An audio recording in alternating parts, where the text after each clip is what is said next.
headquarters of common sense. Talk Radio. If only that were true. If only it were just a cold. We've still got very high levels of infection. My concern is that removing the requirement for isolation when you've got such high levels of infection is just going to result in more people spreading the virus, more people are going to get sick. I'm particularly concerned about the 3.7 million people who are clinically vulnerable and how we're protecting them. So for me, to be frank, a lot of it depends very much on what the Prime Minister is going to announce on the 21st in terms of what type of surveillance we're going to keep in place. Alan, isn't the point that we should now be learning to live with this virus? It's been we just get on, haven't we? 23 months down the road, Jeremy, and quite frankly, we should have had the restrictions removed some time ago. And the whole point is that Omicron, thankfully, is far milder. We know that actually the vulnerable the professor talks about should have been protected all along. But the reality is we've had a huge success with the vaccination rollout, but we've had a real problem with all of the policy decisions, the lockdowns, the restrictions, the vaccine passports, the vaccine mandates, and actually a lot of confusion around asymptomatic spreading. That's one thing.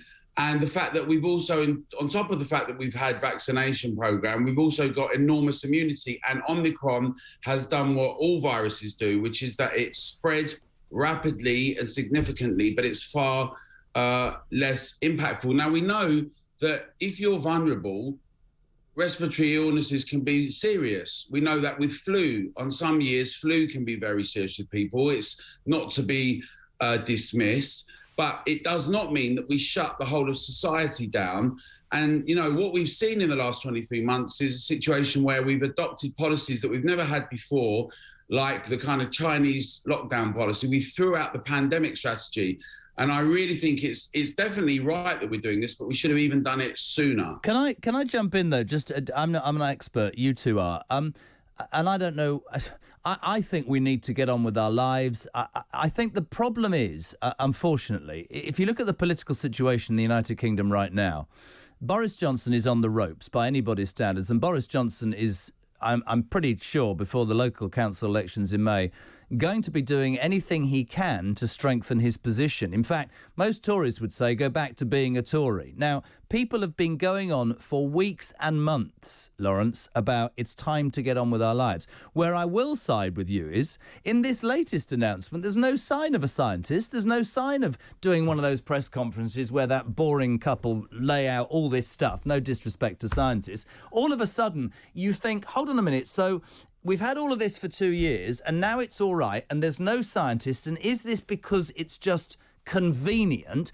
But I still maintain we need to get on with our lives, Lawrence. You've got to understand that, and you can talk to each other. Yeah, of course. Now, everybody wants to return the world to some form of normality, but we need to keep an eye on what's going on.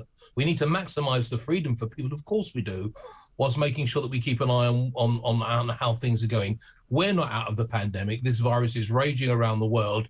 And let's just remember, let's not forget what happened after Freedom Day on the 19th of July last year.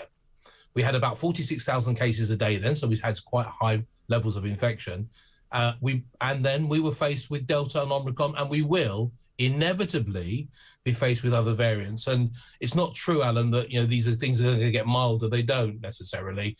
This is a real problem for us. We don't know what we're going to face in the future. So I'm all in favour of freedoms. What I'm concerned about is not letting our guard down and that false sense of security that might mean we're not testing as much. There's been rumours, for instance, that we're going to remove free lateral flow testing. That's a big mistake. We've got to keep on with lateral flow testing, and we've got to have some way of testing and tracing and keeping an eye on new variants that might well crop up because we're going to be spreading more virus in our community, but also, as we know and sadly have learnt more times than we'd like, these things keep cropping up because they come in with travellers returning to the UK, and we will see more variants, and those variants are likely to be more transmissible. But sorry, jumping in, surely there has to come a point where the stigma ends. Surely there comes a point where we can't keep isolating forever, Alan, can we? I understand where Lawrence is coming from, but there needs to be a desire, I think, whether it's a political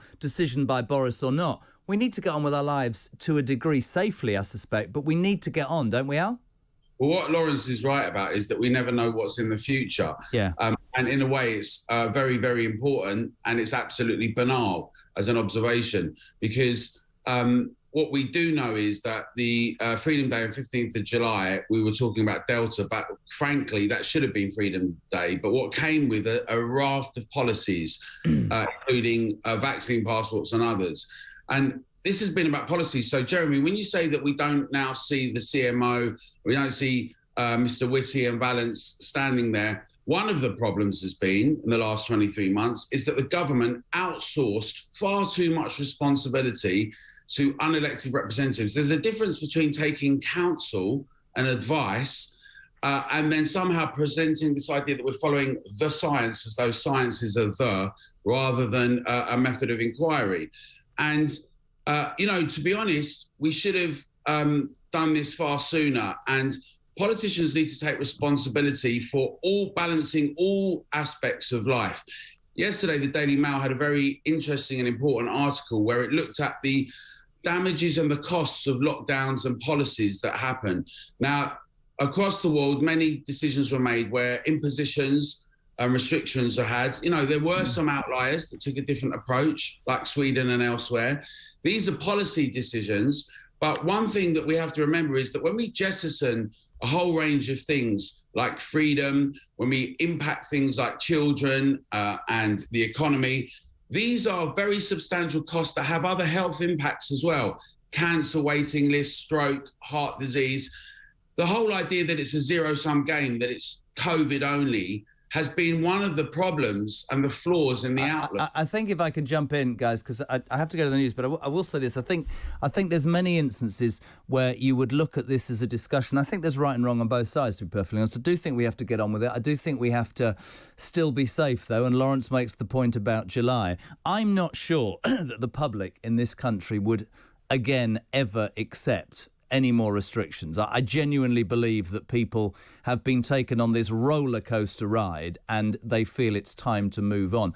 I agree with you politically. Maybe he has done this wrongly, but I will say one thing, whether it's Boris Johnson or anybody else, nobody'd ever had to deal with this, right? And of course you try and follow the scientists' advice, and of course they're there. I'm sure many, many mistakes have been made by an awful lot of people.